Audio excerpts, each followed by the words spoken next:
আরো শোনো যুবক, আমি উর্দু কিতাবে এই ঘটনাও পড়ছি।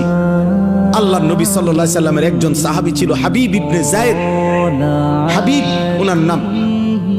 নবী সাল্লাল্লাহু আলাইহি সাল্লামের এই সাহাবীকে একজন মিথ্যা নবী দাবিদার, সর্বপ্রথম যে নিজেকে মিথ্যুক নবী দাবি করছিল নবী সাল্লাল্লাহু আলাইহি সাল্লামের ইন্তেকালের কয়েকদিন আগে, তার নাম হলো মুসাইলামাতুল কাজ্জাব।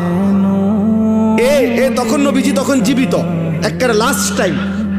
এই সময় সে নিজেকে মিথ্যা নবী দাবি করছিল।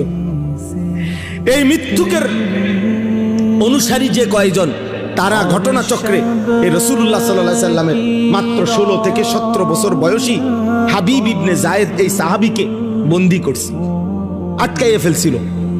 আটকাইয়া যখন মুসাইলামা ওই মিথ্যুক ভণ্ড নবী দাবিদারের কাছে আনছে, তো ওই বেঈমান মুসাইলামা ওনার এই সাহাবী হাবিবকে, সুন্দর চেহারা 17 বছরের ছেলে, নবীজির সাহাবী, ওনাকে বলছে, হাবিব তুমি একবারের জন্য শুধু বলো আমি মুসাইলামা আল্লাহর নবী।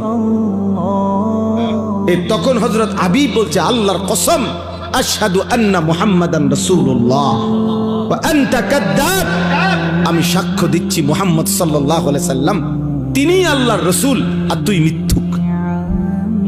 কিতাবে আছে বন্ধু, এই মুসাইলামা ওনার ডান হাত কেটে ফেলে দিছে, বলছে এবার বল।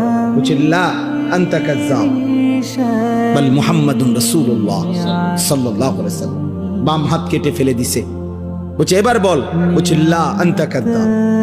ডান পাও কেটে ফেলে দিছে, বলছে এবার বল লা আনতা কাজ্জাব। বাম পাও কেটে দিছে, বলি এবারও বলছে লা আনতা কাজ্জাব, তুই মিথ্যাবাদী। শেষ পর্যন্ত জিহ্বা টেনে ছিঁড়ে ফেলছে, শরীরটা কাইটা টুকরা টুকরা করে, খোদার কসম বুটি বুটি পিস পিস বানায় ফেলছে, গোশতের টুকরার মতো। এরপরে হযরত হাবিব ইবনে যায়েদের পবিত্র লাশকে টুকরা টুকরা করে ছিন্ন ভিন্ন করে ফেলে দিছে।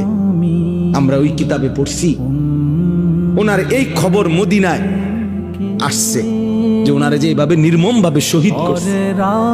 তখন ওনার মা ছিল মহিলা সাহাবী, ওনার আম্মাও মহিলা সাহাবী, উম্মে আম্মারা ওনার মায়ের নাম। এই উম্মে আম্মারা তিনি ওনার কাছে আইসা লোকেরা শুনাইছে, মা তোর ছেলে হাবিব মুসাইলামার বাহিনীর হাতে শাহাদাত বরণ করছে, কিন্তু ওনারে বলছে, মা তোর ছেলের মৃত্যু বড় নির্মম মৃত্যু হইছে।